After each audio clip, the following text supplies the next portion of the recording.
6 द्रव्यों में पहले द्रव्य का नाम है जीव द्रव्य। कौन सा द्रव्य? आप जीव हैं कि नहीं हैं? कौन कौन जीव है? अच्छा, आप लोग जैन हैं इसलिए जीव हैं?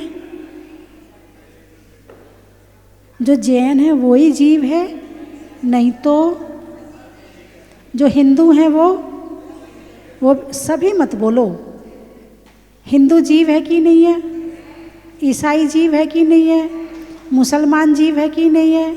अच्छा चलो, जो भारत में रहते वो जीव हैं, और जो अमेरिका में रहते, अच्छा वो भी जीव हैं। अच्छा, चीन जापान में रहते हैं वो भी जीव हैं। वाह भाई वाह, आप तो बड़े ज्ञानी हो। जो अफ्रीका में रहते हैं वो काले काले, तो काले लोग थोड़ी जीव होते होंगे हैं? जीव कौन से रंग का होता है? अमेरिका वाले गोरे होते हैं, अफ्रीका वाले काले होते हैं, भारत वालों में सारी क्वालिटी मिलती है, तो जीव का कौन सा रंग है?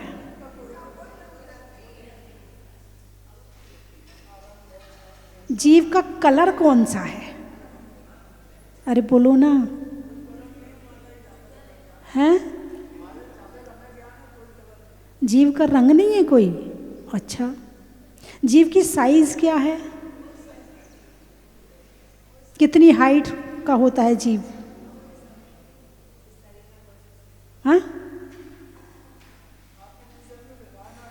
जीव का स्वाद क्या है? कौन से खट्टा मीठा कड़वा कषायला कैसा होता है जीव? अच्छा, जीव में से खुशबू तो आती होगी कि बदबू आती है? जीव में से नहीं आती है। अच्छा, तो आप लोग जीव हो ना, तो आप में से स्मेल आती कि नहीं आती है? कभी किसी के पास बैठते हो, ये तो बहुत बदबू मार रहा है, मैं डीओ क्यों लगाती है? यदि स्मेल नहीं आती तो डीओ क्यों लगाते हो? परफ्यूम क्यों लगाते हो? फिर ये क्रीम पाउडर ये खुशबू वाले क्यों चाहिए फिर? बोलिए। जीव का कलर, जीव की साइज, जीव की स्मेल क्या है? आप कौन हैं? बोलिए। आप कंफ्यूज हो रहे थोड़े से, पता नहीं है कि नहीं है। हाँ, लगता है जब ज्ञान ना हो भाई, जब परीक्षा देने जाता है बच्चा, तो जो प्रश्न का उत्तर नहीं आता है ना, तो पेपर बहुत, आज का पेपर बहुत कठिन आया था। आज इतना हार्ड पेपर था कि कोई बच्चों से नहीं बना, सबको और लपेट लिया। आज तो बहुत हार्ड था पेपर। क्यों? उत्तर नहीं आता था ना, इसलिए। और जिसको उत्तर आता, अरे आज तो बहुत इजी था, आज का पेपर तो बहुत सरल आया था, है ना? तो कंफ्यूज हो रहे हो आप। तो जीव की साइज आपने नहीं बताई, किस साइज का होता है जीव? है जिस शरीर में जाता है उसी के साइज का हो जाता है। तो क्या जीव फ्लेक्सिबल है क्या? कि खींच दो तो खिंच जाएगा और उसको सुकोड़ दो तो सुकड़ जाएगा? जीव का फ्लेक्सिबल है क्या? इसके लिए आपको द्रव्य संग्रह पढ़ना जरूरी है। आचार्य नेमिचंद जी के द्वारा लिखित जो ग्रंथ है वो पढ़ना अति आवश्यक है आपके लिए, तब आपको पता चलेगा जीव होता कैसा है। अभी आपकी हाइट है कि नहीं है? आप जीव है ना, तो आपकी हाइट है कि नहीं है? है ना? अच्छा, आपके शरीर में से स्मेल भी या खुशबू या बदबू कुछ तो आती होगी ना, है? तो ये जीव का है या किसका है? ये हाइट किसकी है? जीव की है या किसकी है? पुद्गल की है। तो शरीर पुद्गल है।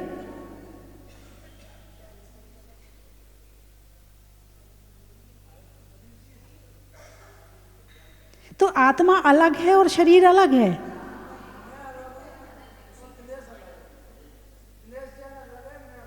दिनेश अलग है और मैं अलग हूँ, यानी शरीर अलग है और आत्मा अलग है।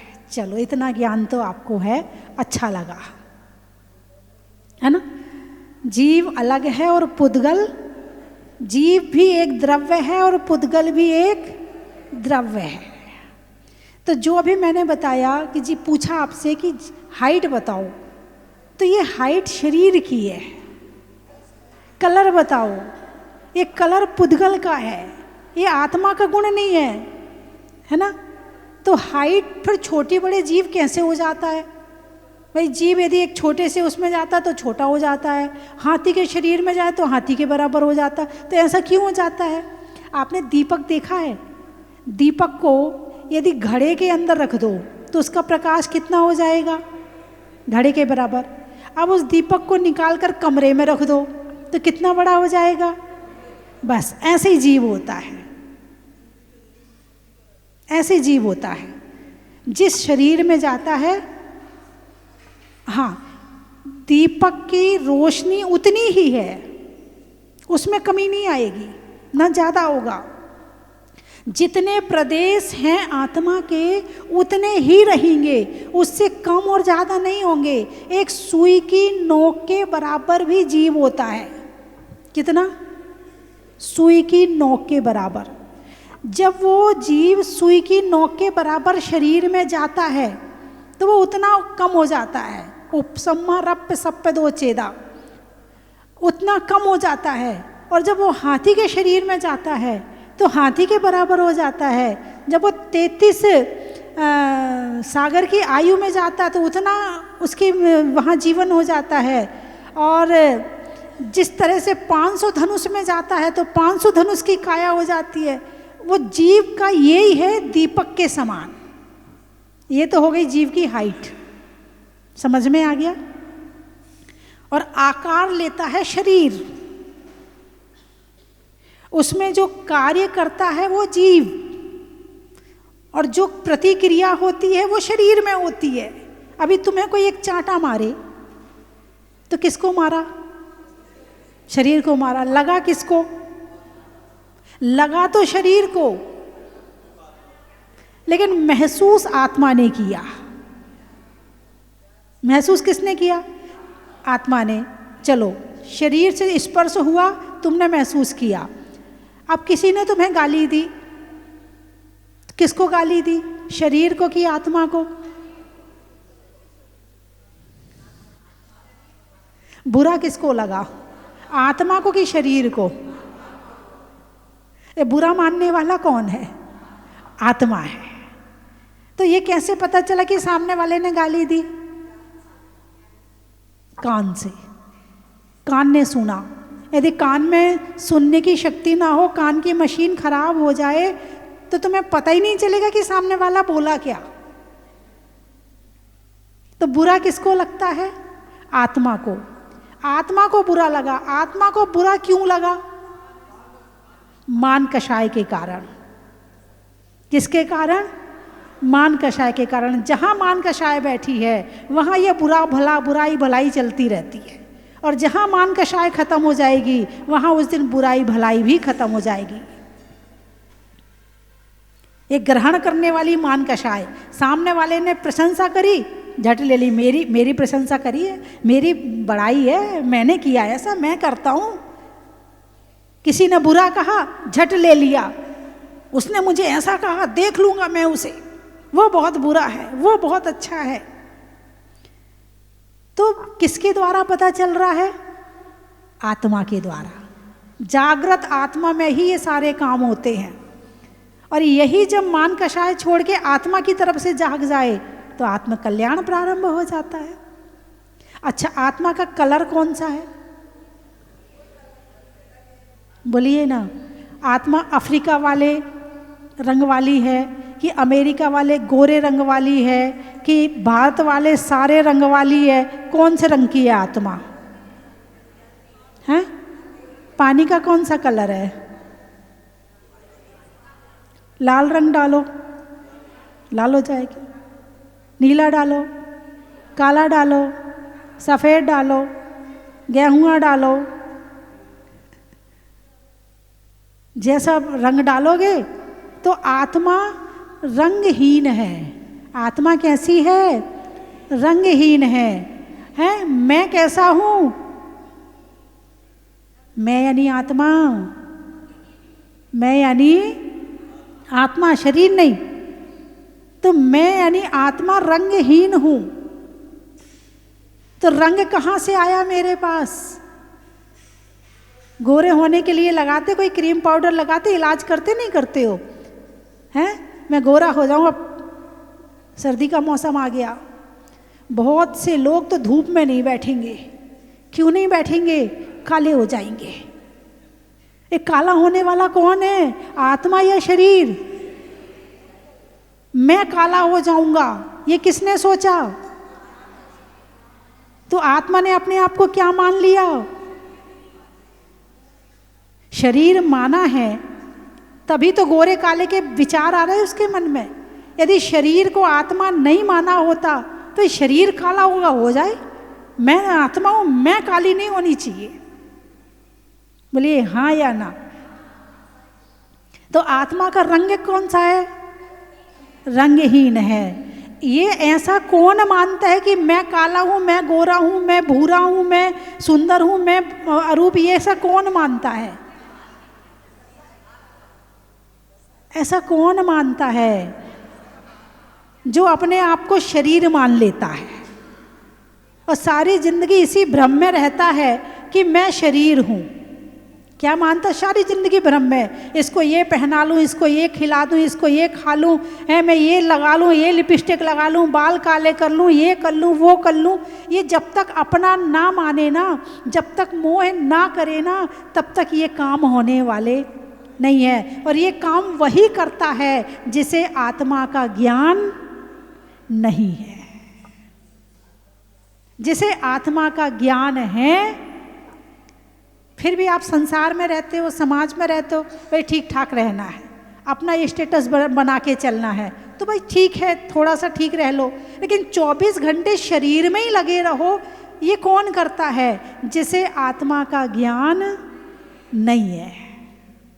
हर शनिवार शांति धारा करता परिवार स्वर्गीय मातोश्री मीना देवी ठोलिया, धर्मपत्नी स्वर्गीय श्री मदन लाल जी ठोलिया द्वारा श्री ताराचंद जी, संजय जी, जितेंद्र जी, कमलेश जी आदि आर्देव प्रक्षाल महिमा ठोलिया परिवार, नीमाज वाले ब्यावर से परिवार से अर्थ नरेंद्र जी, वीना जी, मानक जी, संतोष जी, अभिषेक जी, नीलिमा आयरी, यशी सा परिवार पवई मुंबई, श्री प्रवीण जी, नीलम जी, अर्पित जी, आकांक्षी, आकृति, आरिसा जैन सा परिवार नोएडा कोटा, श्रीमती राजवती देवी, कैलाश चंद जी, नीता जी, दिनेश जी, नीतू जी, विनय, भावना, शैलेश जी, प्रीति जी, परेश, साक्षी, ऋषिका, समीक्षा, जमिका, किंचित निर्जरा, तनिष, धैर्य, संचित जैन, कैलाश राज परिवार अहमदाबाद, श्री वीरेंद्र जी, नितिन जी, पुष्पा जी, सोनिया, श्रीकांत, नीलम, नीलेश, नमन, सानवी, मोहित, सुभाष, सचिन जैन, कटनी, भोपाल, रजावत, मधुबाला जी, दिलीप जी, हिना जी, राहुल जी, प्राणवी, दिग्वी, गामणी, सुख शांति समृद्धि हेतु डूंगरपुर, श्री विमल जी, शकुंतला जी, संजय जी, सुनीता जी, विजय, ममता, अजय, वैभव, मानव, आरती, चांदीवाल परिवार, दतिया, सोनागिर, श्री ताराचंद जी, राजेश जी, अशोक जी, दीपांशु, पाटनी, मदनगंज, किशनगढ़, श्री पुखराज जी, अनूप देवी, संजय जी, बबीता जी, मनोज, रश्मि, समृद्धि, दिशाजन, गोरखपुर, श्री कमल वी जैन, सुनीता जी जैन, वरुण जी, नीतिशा, प्रतीक्षा, हर्षुल, आराध्या, अथर्व, दिविशा जैन, दिल्ली वाले सर्व परिवार, श्री निर्मल जी, सुरेश जी, प्रकाश जी, छावड़ा,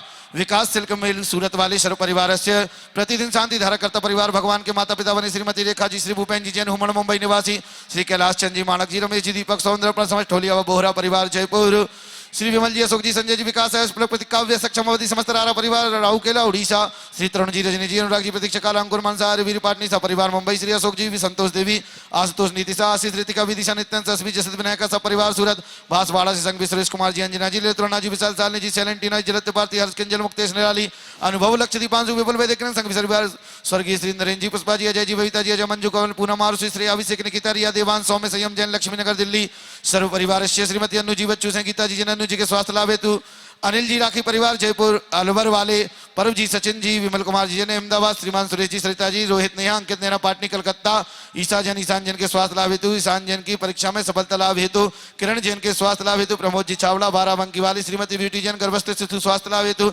वैभव जैन, समस्त वैवाहिक कार्य निर्विघ्न संपन्नार्थम, सागर वालेश्वर परिवार से परम पूज्य आचार्य गुरुवर श्री 108 विभक्त सागर जी महाराज, परम पूज्य मुनि श्री 108 प्रणीत सागर जी महाराज एवं समस्त मुनि संघस्य परम पूज्य गणनीय का गुरुमा स्वस्ति भूषण माता जी साक्षात बाड़ा पदमपुरा में विराजमान एवं उपस्थित सर्व आरिका संघस्य एवं समस्त शांति धारा कर्ता परिवारस्य ओम ह्रीं क्षुधा व्याधि विनाशनाय श्री मनीष वृतनाथ जनेन्द्राय नमः अर्घ्यं नृपांति स्वाहा। जीवन सफल है आज मेरा नयन से दर्शन किए त्रिलोक्य पति भवे आज मेरा भक्ति से कम कर दिए। ओम ह्रीं निजातम पवित्र कराय श्री मनीष वृतनाथ जनेन्द्राय नमः अर्घ्यं नृपांति स्वाहा। ओम ह्रीं मम रक्षा कराय श्री मनीष वृतनाथ जनेन्द्राय नमः अर्घ्यं नृपांति। ओम ह्रीं तन मन शांति कराय श्री मनीष वृतनाथ जनेन्द्राय नमः अर्घ्यं नृपांति। ओम ह्रीं पितृछाया प्राप्ताय श्री मनीष वृतनाथ जनेन्द्राय नमः अर्घ्यं नृपांति। प्रभु कृपा प्राप्ताय श्री मनीष वृतनाथ जनेन्द्राय नमः अर्घ्यं नृपांति। ह्रीं निराकुलता प्राप्ताय श्री मनीष वृतनाथ जनेन्द्राय नमः अर्घ्यं नृपांति। ओम ह्रीं जगत संपदा प्राप्ताय श्री मनीष वृतनाथ जनेन्द्राय नमः अर्घ्यं नृपांति। ऐसी बने हम पुजारी विपद सारी हर लो हम जग के दुखारी। ओम ह्रीं महाशक्ति प्राप्ताय श्री मनीष वृतनाथ जनेन्द्राय नमः अर्घ्यं नृपांति। श्री मनीष वृतनाथ जनेन्द्राय नमः अर्घ्यं नृपांति। तपस्वी बने हम पुजारी विपद सारी हर लो हम जग के दुखारी। ओम ह्रीं मंगलवाणी प्राप्ताय श्री मनीष वृतनाथ जनेन्द्राय नमः अर्घ्यं नृपांति सा।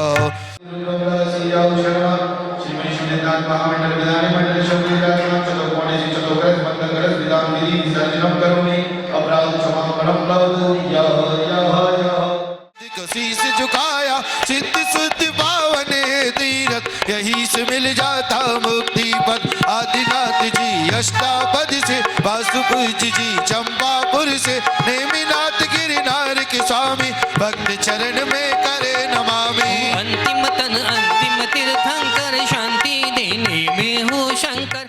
भूगर्भ से प्रकटित महातिशयकारी चैतन्य चमत्कारी 1008 श्री मुनीश्वरनाथ भगवान की। गरिमाओं का नाश हो जाएगा लेकर दीक्षा कर कर विधान वह मुक्ति माँ को पाएगा। हमें आए बाबा बड़ी दूर से चरणन अर्घ चढ़ाने को सूरत के वार कर्म की झूठी कर्म की रिश्तेदारी तुमको थी बस मुक्ति प्यारी। हम भी यही भावना भाएं इसलिए अर्घ चढ़ाएं। ओम ह्रीं फाल्गुन कृष्णा द्वादश्याम मोक्ष मंगल मंडिताय भूगर्भ से प्रकटित जहाजपुर स्थित श्री मुनीसुव्रतनाथ जिनेन्द्राय अर्घ्यम निर्वपामिति स्वाहा। जय बोलो महालालु समर्पयामि स्वाहा। घूमेंगे नाचेंगे सब मिल खुशियां मनाएंगे कि आओ सब स्वस्ति धाम चालो चलो रे सब स्वस्ति धाम चालो चलो रे सब स्वस्ति धाम चालो आओ रे आओ स्वस्ति धाम आओ। अरे आओ जी आओ नी सूरतनाथ की नगरिया।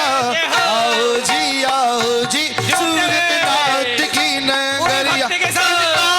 तरस तरस हृदय कमल विश्वासी हो भावों के पीले पुष्पों से बुला रहा हूँ आ जाओ।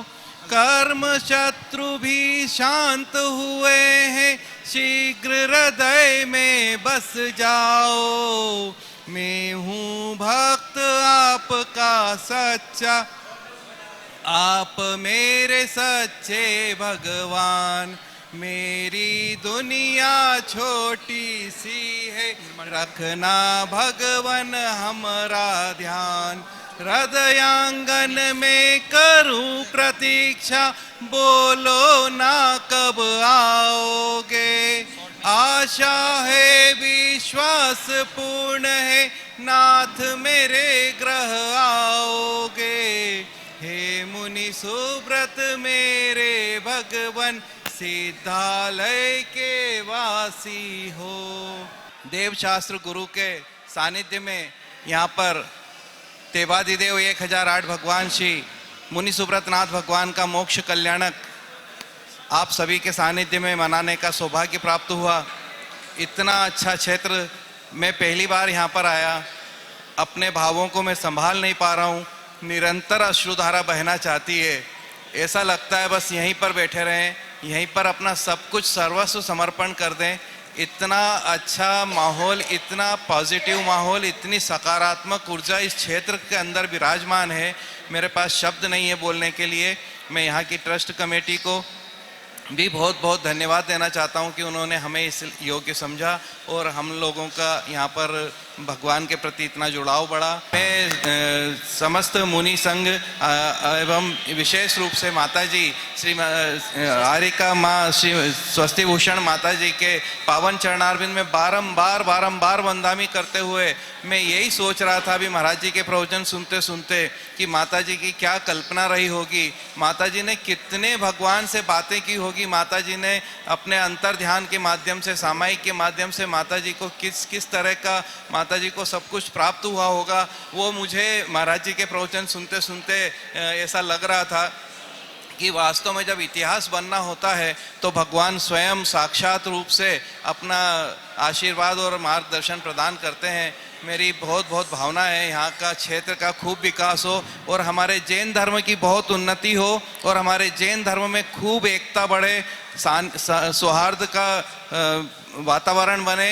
यही पुनीत भावनाओं के साथ में सभी गुरुजनों के पावन चरणारविंद में माता जी के वंदामी करते हुए, बारंबार नमोस्तु वंदामी करते हुए। आज ये दृश्य दिख रहा है, यहाँ पर हजारों भक्तों ने अभी अभिषेक शांतिरा की निर्माण लाडू चढ़ाया।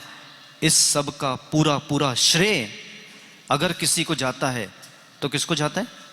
स्वस्ति भूषणमती माता जी को जाता है। भले ही वो हमारे बीच में अभी यहाँ पर नहीं है, पर हैं, तो उनका भी स्मरण करना, उनका भी स्मरण करवाना हम वक्ताओं का कर्तव्य है।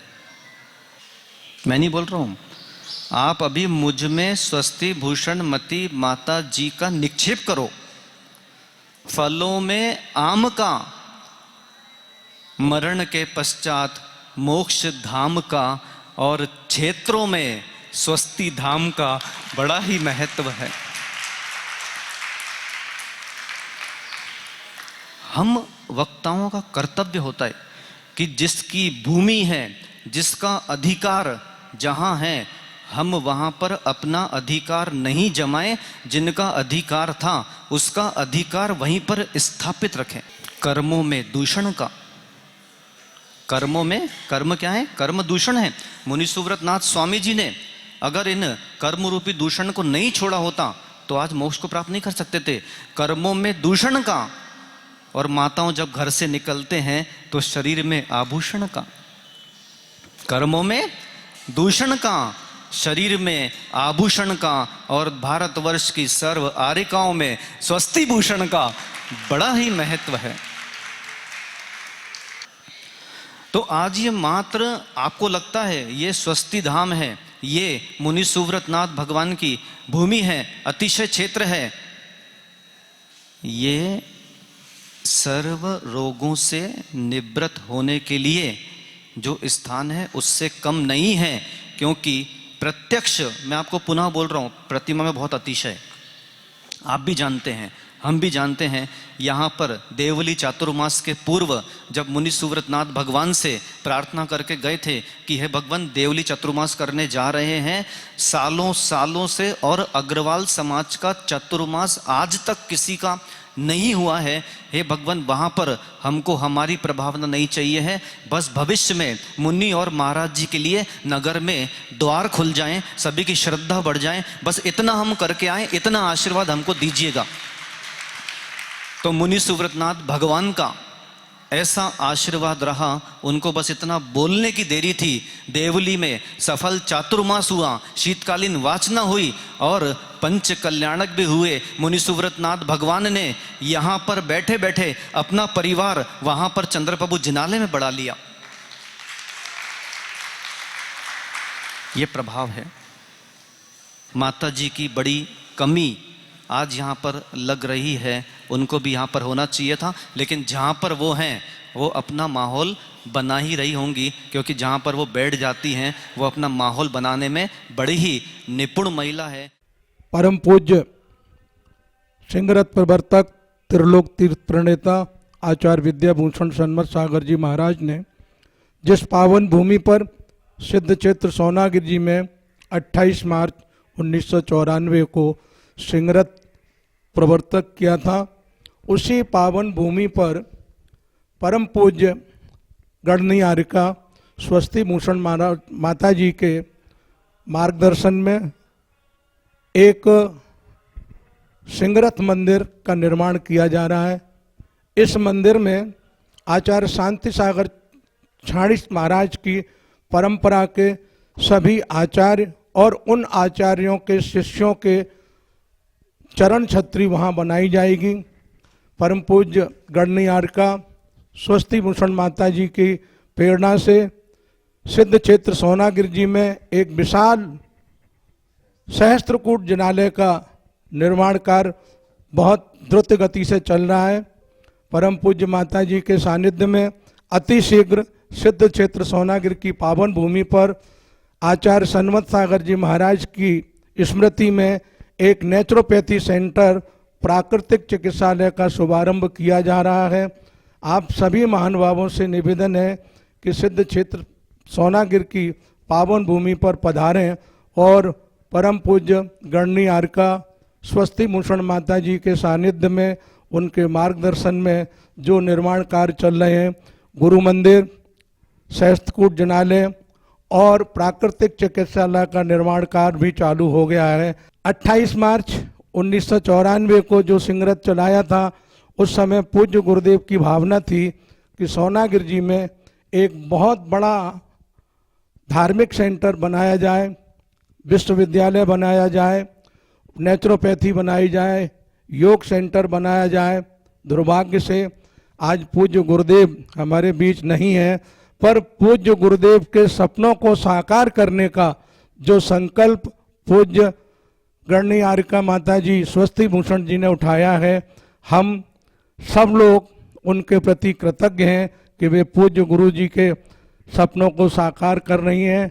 बहुत जल्दी सिद्ध क्षेत्र सोनागिर जी में गुरु मंदिर के पंच कल्याणक से पूर्व नेचुरोपैथी चिकित्सालय, प्राकृतिक चिकित्सालय का शुभारंभ हो जाएगा। आप सभी लोगों से निवेदन है कि वहाँ अवश्य पधारें। एक दो लाइनें मैं सुना रहा हूँ 28 मार्च 94 पर सिंगरत की।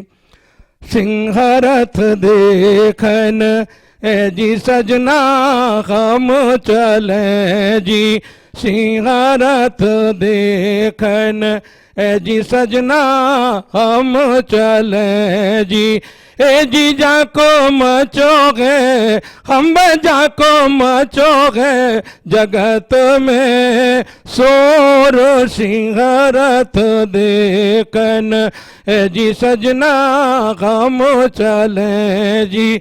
जिस समय सिद्ध क्षेत्र सोनागिर जी में सिंगरत प्रवर्तन किया गया था, उस समय सोनागिर का जो सौंदर्य था वो कैसा था? पात पात पर बिजली सजना जो जरे जी, ए जी जहाँ पे लगत है हम जहाँ पे लगत, रात में भोर सिंहरथ देखन ए जी सजना हम चले जी।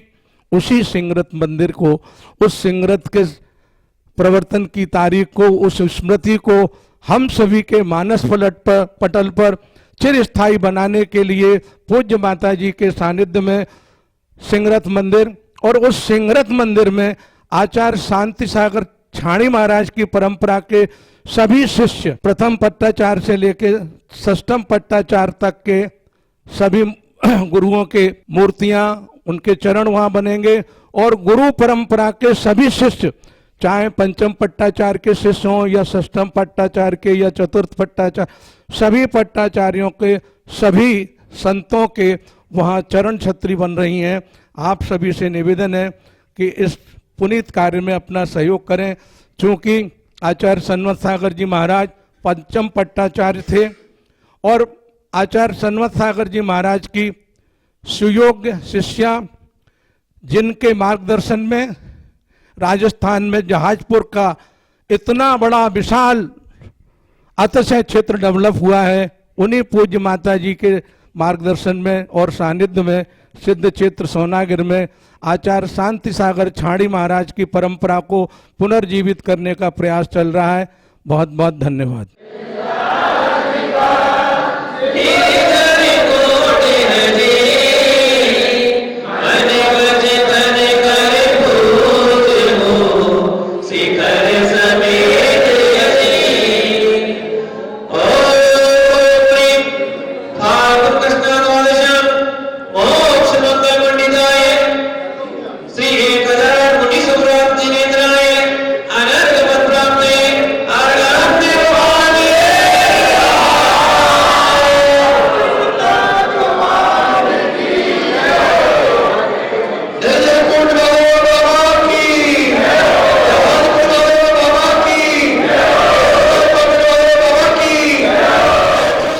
धर्म स्नेही महानुभावों, विश्व प्रसिद्ध श्री दिगंबर जैन अतिशय क्षेत्र पदमपुरा में आगामी दिनांक 18 फरवरी से 22 फरवरी 2026 तक श्रीमद् जिनेन्द्र पंचकल्याणक प्रतिष्ठा महामहोत्सव का आयोजन परम पूज्य पंचम पट्टाचार्य वात्सल्य वारिधि आचार्य श्री वर्धमान सागर जी महामुनिराज के ससंग सानिध्य में एवं पूज्य गणनीयारिका श्री स्वस्ति भूषण माता जी के ससंग सानिध्य में संपन्न होने जा रहा है।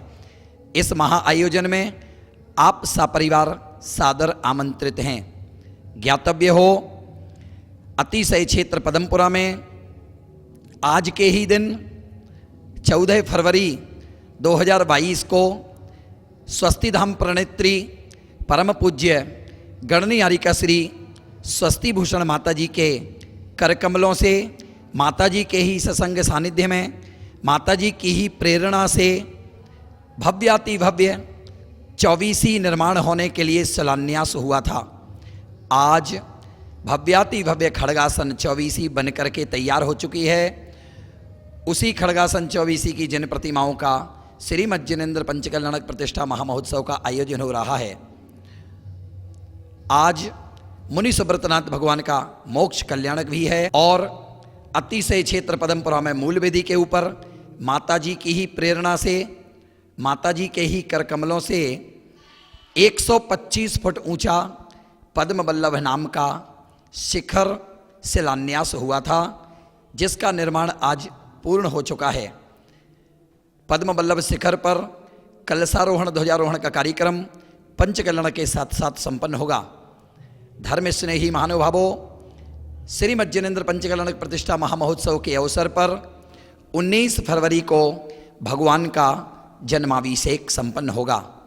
पांडुकशिला के ऊपर भगवान का जन्माभिषेक करने के लिए आप और हम सौभाग्य प्राप्त कर सकते हैं। जन्माभिषेक संपन्न करने के लिए कलशों की बुकिंग जारी है, जिसके अंतर्गत हीरक कलश मात्र 51,000 रुपये की दान राशि में आप बुक करके अपने हाथों से जन्माभिषेक कर सकते हैं। इसी क्रम में रत्न कलश 31,000, स्वर्ण कलश 21,000, रजत कलश 11,000, ताम्र कलश 5100 रुपये की दान राशि में एवं सामान्य कलश मात्र 1100 रुपये की दान राशि में आप बुकिंग करके अपने हाथों से जन्माभिषेक संपन्न कर सकते हैं। आप सभी सपरिवार सादर आमंत्रित हैं।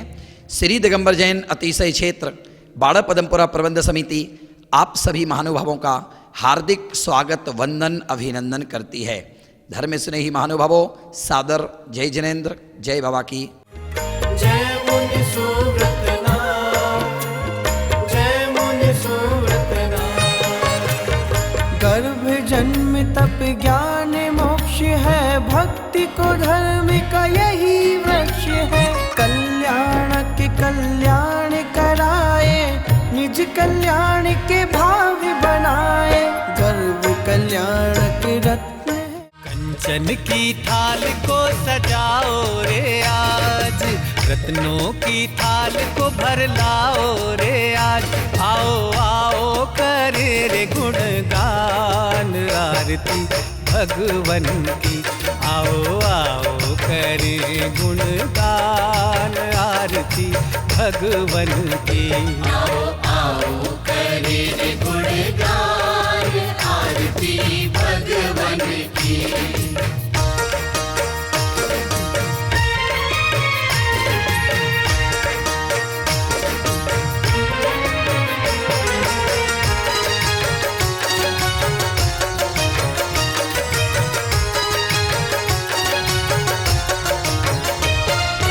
पिता सुमित्र के राज दुलारे, माँ पद्मा जी के नैनों के तारे।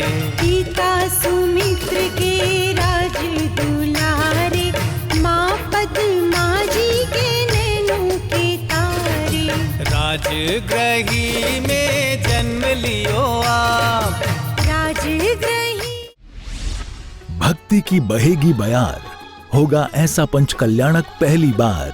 पद्मपुरा की धरा सजेगी स्वर्ग सी, अमृत रसपान करने पहुंचेगा संसार।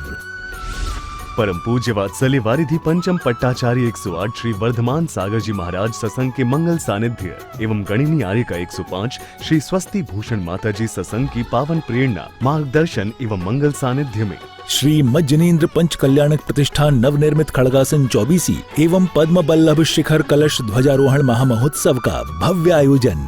मंगल बेला 18 से 22 फरवरी 2026। शुभ स्थल श्री दिगंबर जैन अतिशय क्षेत्र पद्मपुरा बाड़ा, जयपुर, राजस्थान। सातिशय पुण्य अर्जित करने का माध्यम प्राप्त करने हेतु इंद्र एवं अन्य पात्र बनने के लिए शीघ्र संपर्क करें। इस ऐतिहासिक महाआयोजन का भव्य प्रसारण देखना न भूलें, सिर्फ पारस चैनल पर।